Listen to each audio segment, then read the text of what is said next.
There have been 10 members of Kiss over the years, but how many one-hit wonders? Well, we are going to let you know and also delve into a story about a one hit wonder that is connected to the band's origins in a way that you might find surprising. I cannot wait to get into this. I love Kiss. Let's talk about it.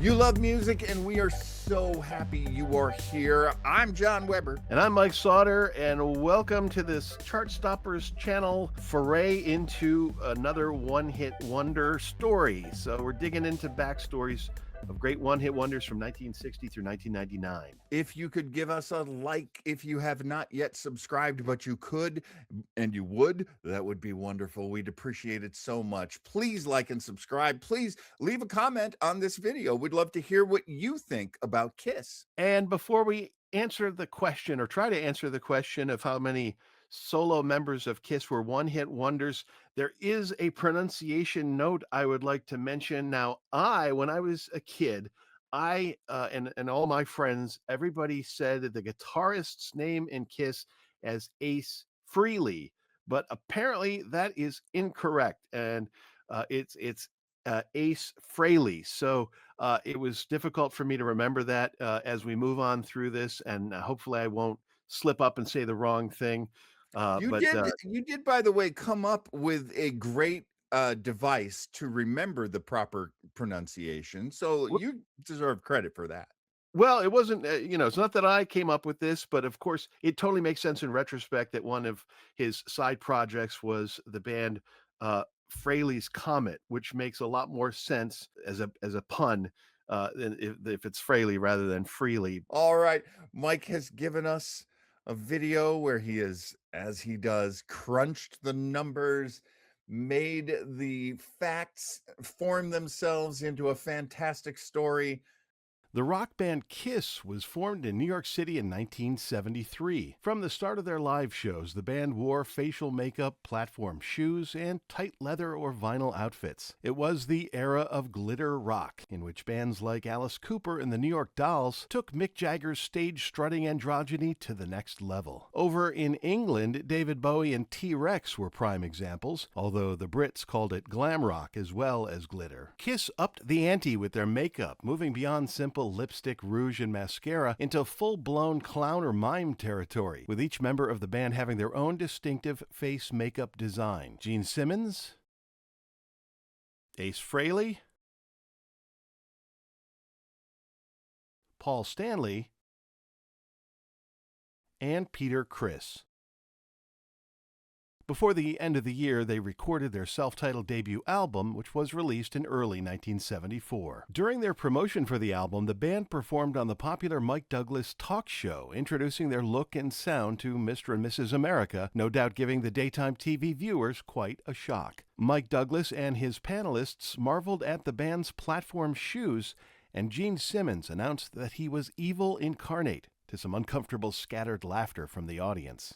Kiss worked hard to promote themselves and their debut album, and their visual flair certainly got them noticed. This is a graph of how all of Kiss's albums through 1978 performed on the album chart. Their debut album had a mediocre showing on the tally. Even though newly minted fans across the country were raving about their live performances, the album was not a huge seller. And critics were not particularly impressed with Kiss's debut.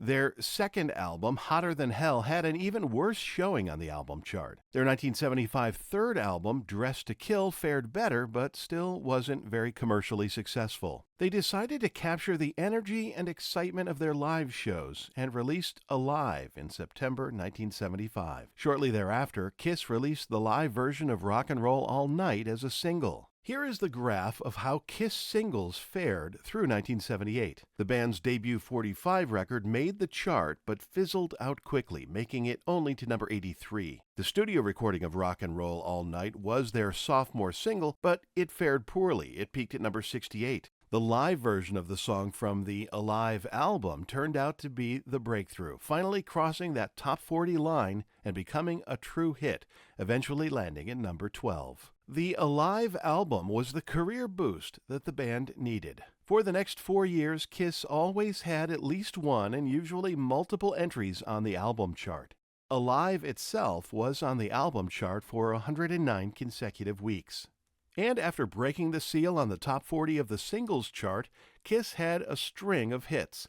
Shout It Out Loud, Beth, Hard Luck Woman, Calling Dr. Love, Christine 16, and Rocket Ride all became pop hits. In 1978, the band did something unprecedented. Let's go back to the album chart. In September of '78, each member of the group simultaneously released solo albums, all planned, designed, and marketed together. Each album had a separate producer, no band members collaborated with each other, and the album could go in any direction the solo artist wanted. I remember this happening. And because I was just a kid in high school and I wasn't reading music magazines and I didn't really know that much about Kiss, when I saw that they were doing 4 solo albums, a little kid growing up in nowhere, I think I asked a question which a lot of people asked, which was, is this the best idea? Well, yeah, actually, there was the band themselves started to worry that people would think that they were broken up, even though in the upper left-hand corner of each of the solo albums, it does say Kiss, and Right. they were marketed as Kiss product, even though they were completely solo albums by each member of the band, that they started to, in interviews and wherever possible, put out the idea, no, no, we're not breaking up. This is just part of what we're doing. Bassist Gene Simmons enlisted a bunch of established artists and musicians to contribute to his solo effort, including Bob Seger, Joe Perry of Aerosmith, Helen Reddy, Jeff Skunk Baxter of the Doobie Brothers, Donna Summer, Janice Ian, Rick Nielsen of Cheap Trick, and Simmons' then current girlfriend, Cher. As a side note, when Gene and Cher went out in public, Gene couldn't allow himself to be photographed without his makeup, but he couldn't be anonymous stepping out with Cher. So he had to resort to covering his face in any way possible whenever paparazzi were around. One other famous contributor to the Gene Simmons solo album wasn't well known at the time. Actress and singer Kate Siegel sang backing vocals. She later came to prominence as Peg Bundy on the sitcom Married with Children. At the time, Segal had only appeared in a handful of TV movies and had been in a band called The Group with No Name, which only released one album in 1976. Back to the solo records, Paul Stanley's solo release was noted as being the most like Kiss among the 4 solo outings, no doubt in part because he was Kiss's primary songwriter. Ace Frehley's entry was described by some critics as the best of the 4, with good production and high-quality songs. And Peter Criss's album was the most consciously different from Kiss's sound, with an influence from 60s R&B. The band's record label, Casablanca, committed over $2 million to promote the solo albums. The releases were the centerpiece of a larger marketing strategy. The 4 LPs were released on September 18th. A TV movie, Kiss Meets the Phantom of the Park, was airing on NBC on October 28th. The movie was produced by Hanna-Barbera Productions, famed for their children's cartoons. And the 1978 holiday season was to unleash a torrent of Kiss merch, especially for kids. Kiss jeans, Kiss vests, Kiss jackets, Kiss belts, and of course, Kiss dolls. The dolls proved very popular with an influx of new fans during that holiday season. This is wild to me. I again, I was in high school, so I didn't quite know how the appeal of Kiss had widened up to include kids like this. Did it surprise you to learn this, Mike? It did. I learned about Kiss I think I was in 3rd grade, and there were 2 of the bad kids in class were big Kiss fans and Right. all the real troublemakers. And so that was kind of my perception for a long time, was that Kiss was kind of a thing for the kids, but for the bad kids, the Right, right, troublemakers. yes. I actually had friends who were, like, the most squeaky clean guys you knew, but I realized they had a dark side because they had Kiss Army patches on their, like, jackets and backpacks and stuff. And I think that's what led this whole expansion. I mean, with the makeup, With the marketing, they did didn't mention in here, but of course, they also did 2 comic books. Well, I did a couple of comic books, but big, highly promoted comic books, with Marvel, and because of all of this, it naturally became something that kids were interested in. The TV movie, it was made by Hanna-Barbera, it was not great, for a number of reasons, but it was definitely because of who produced it. I think it was intentionally kid-friendly, with all the dolls and the merch that they were selling, in the fall of 1978. It just it just naturally became, an even bigger thing for kids, which of course has 2 hugely important implications for the band. One is that if kids are running around loving something, adults, especially kind of the more rock and roll kind of adults, are or even older, teenagers are gonna think, you know what? If my kid brother is into it, that's not for me anymore." Right. And so that started, it kind of coincided their big juggernaut of merchandising, I think ultimately helped with their decline in the very late '70s and the very early '80s. The other thing that happened is it's one thing if adults are, people are seeing, the Mike Douglas show and they see Kiss on it and you think like, "Oh, this is outrageous, the crazy rock and rollers out there." It's a whole Right. different thing when the crazy rock and rollers declaring themselves evil incarnate are after your kids, and there was a huge well, I shouldn't say huge, but there was a moral panic associated with Kiss.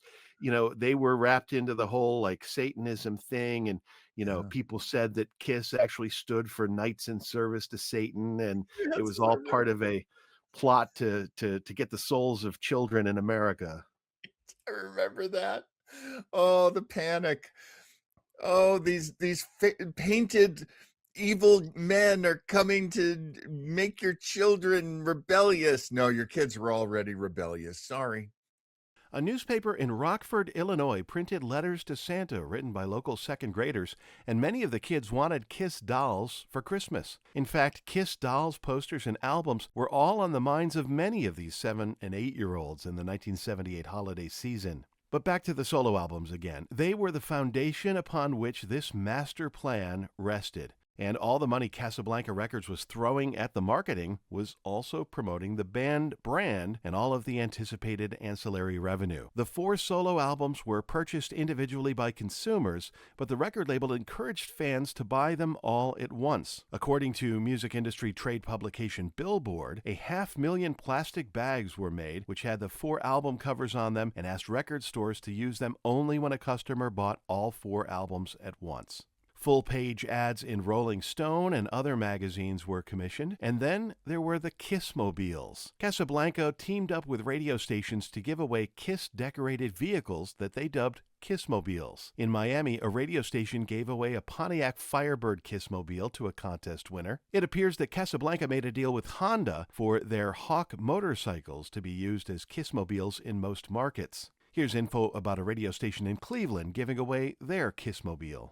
So suffice to say, there was a lot of promotional muscle behind the 4 Kiss solo albums. How did they fare? As far as the critics, well, not so great. It's entirely possible that, in addition to judging the music, critics were responding to the tsunami of hype accompanying the promotion juggernaut. It might not have helped that the band was increasingly being seen as a kiddie phenomenon and not for adult rock fans. A backlash was perhaps inevitable. One newspaper reporter attended a San Francisco launch party for the solo albums, and he recounted an overheard exchange between 2 other attendees in which one person recalled that just a couple of years prior, everyone, she said, hated Kiss. But that was all the opinions of critics in the music industry. How did the solo albums fare with the record-buying public? Pretty well, actually. All 4 debuted on the albums chart the same week, with Peter Criss slightly ahead at number 85, and the other 3 clustered at number 87, 88, and 89. Now I want to ask your opinion about Peter Criss's album.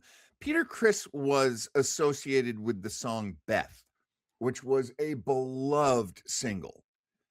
Do you think that gave him the edge, especially at the beginning? It's possible that might have contributed to it. Beth was such a huge single. It originally was going to be the B-side of Detroit Rock City, but, after radio stations started playing Beth more, they had to flip that around. So that could have contributed to it. There also is another phenomenon, and especially given what we were just talking about with the kids being so interested in Kiss.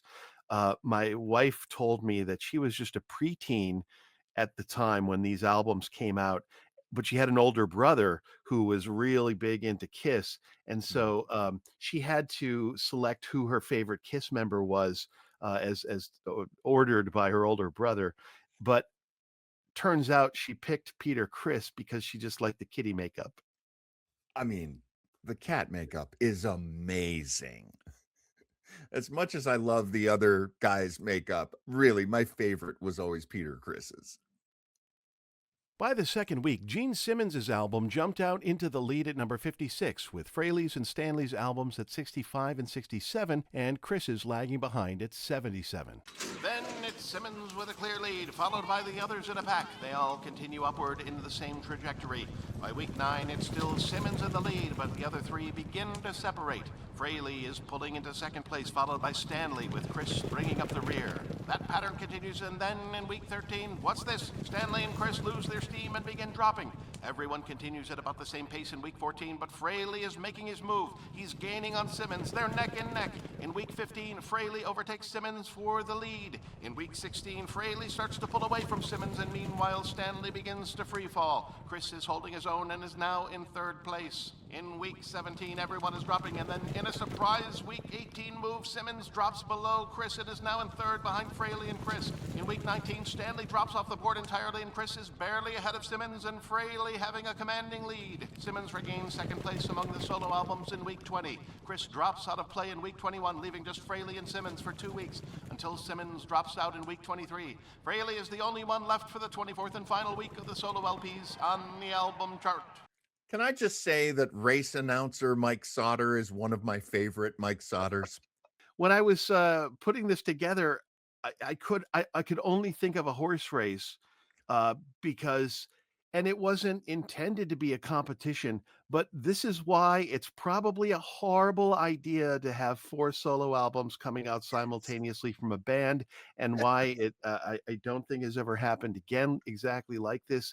How can it not be viewed as a competition between the 4 of them? And maybe it's just me, maybe he's not like this in private with his band members, but when Gene Simmons takes the lead of and he's higher on the chart than any of the other 3, I I'm just guessing that he's not all that generous with his comments about it. You know, maybe he's very nurturing behind the scenes, but I'm sure he let them know that he was in the lead for a while. And so, when all of a sudden Peter Chris's solo album is higher on the chart than his for 2 weeks, then Right. I would suspect Peter Chris probably had some words to say about that back to Gene. And, but it's, I think, a terrible idea for band dynamics to do this. I can't imagine any band doing that well. I even like I can't imagine the Beatles all having a solo album at once, and it's okay, and everybody's cool with how that works out. I can't imagine Lennon and McCartney not being bothered by one getting ahead of the other. And that's just like one of the greatest bands of all time. The Who all had solo albums at different times, I believe. Well, there've been many bands where they've put out solo albums at various points, but never all at the same time in a coordinated way like this, that it's only going to naturally encourage comparisons. Also, this was intentionally done so that there was no collaboration between band members from album to album. And Oh. so everybody was working entirely with other musicians. And Peter Criss certainly said this, and I think at least one of the other band members said in interviews that they had such an enjoyable time making this album because they didn't have to seek anyone's approval for anything. They just Right. did what they wanted to do, and told other people, "This is what I want," and it would get done. And so, at a time when a band is really been going through multiple years of high pressure, being up there in a really high level in the music world, I'm sure that was suddenly an oasis in a difficult mindset. There's a big reason Ace Frehley's album had the longest chart life of all the solo releases. Each of the Kiss members also issued a single supporting the album. Chris released two singles from his because his first single failed to chart. However, his second solo single also failed to make the chart. Stanley, Simmons, and Frehley all had singles hitting the pop charts. Ace Frehley's New York Groove hit the chart first on October 14, 1978. Paul Stanley's Hold Me, Touch Me joined Frehley on the chart 3 weeks later. Gene Simmons's Radioactive finally made the singles chart 4 weeks further down the road. Simmons's song fizzled out after peaking at number 47, and Stanley fared barely better, topping out at number 46. But Frehley's New York Groove kept going into the new year and peaked at number 13 in February 1979. That was the only time Frehley or any solo Kiss member had a top 40 solo hit, making him a one-hit wonder as a solo performer. Now, Back in the New York Groove is a great song, but I was surprised. I think I only learned recently that it was a cover. Yes, Russ Ballard, who later was a songwriter and producer, wrote the song, and yeah, it had previously existed, but certainly a high profile cover of it with Ace Frehley. Absolutely. Big success. It's a great song. It's got so much to it. And I believe the original band that released it was called Hello.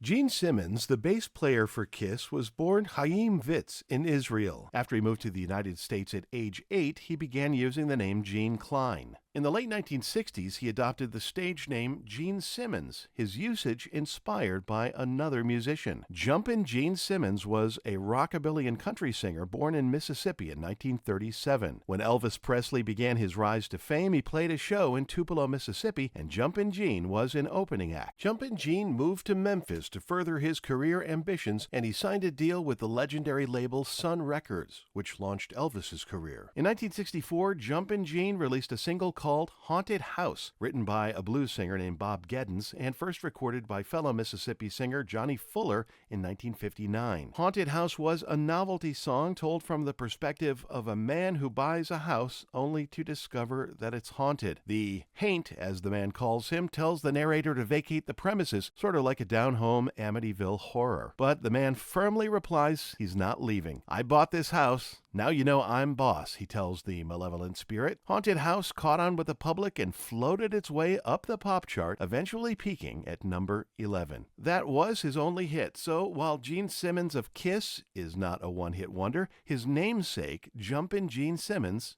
is. So, Mike, the question remains, how many one-hit wonders are associated with Kiss?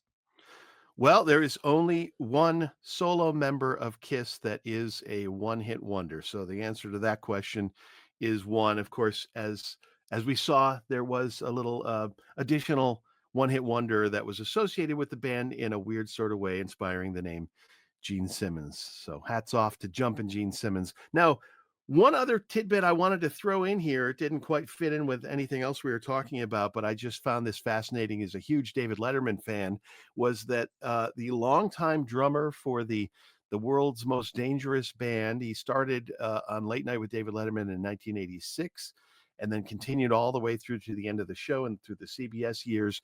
Anton Fig was the drummer. After the first couple of years, it was Steve Jordan was the original drummer for the world's most dangerous band. But Anton Fig actually was on Ace Frehley's solo record as the drummer. And so Oh, after the solo albums, Peter Criss, there was a friction with him and the rest of the band members. And so on their next album afterwards, he only played drums one of the songs on the album, and they brought in Anton Fig to play drums for the rest of it. And then the next album after that, in 1979, Dirty Livin', no, that was the one right after the solo releases. It was Unmasked was the next album in 1980, and that featured Anton Fig playing drums on the entire album. Anton Fig was also their primary drummer on the album Dynasty in 1979. And He never performed live with Kiss, so Anton Fig never put on the makeup. That we know of. That we know of. Maybe just for fun one time. I mean, who wouldn't? Seriously, who wouldn't? Can you imagine getting the gig like, hey, you're going to be the drummer for Kiss, and you're like, oh, my character's going to be a dragon, and I'm going to have like all these things flying up, and I'm going to spit fire. And they're like, yeah, we're unmasked now. Damn it. Oh, okay, I'll just show up with sticks then. Yeah, all right, fine. Well, that will do it for another episode of One Hit Wonders. Mike, you got some amazing information out there. I hope people are going to win a lot of bar bets. That would please us so much if that were the case. That would be like the greatest reason for us to do this show. If you're out there winning bar bets or impressing somebody attractive or, just being very knowledgeable about music, if we helped you do that, well, we've done our job. Yeah, please like this video so other people can find it, subscribe to the channel, and hey, give us your favorite Kiss memories in the comments as well. You know we want to hear them. And a lot of great ideas come from you, folks at home, asking us questions and wanting to tell us things that you love about music. So by all means, do that. Hit us up. We want to hear from you. Yeah, you can hit us up more than the people we talk about. Hit the charts as the one-hit wonders that they are. And thank you so much for watching. Read the Seeds, Romeo Void, Tarzan Boy, ERSMGT.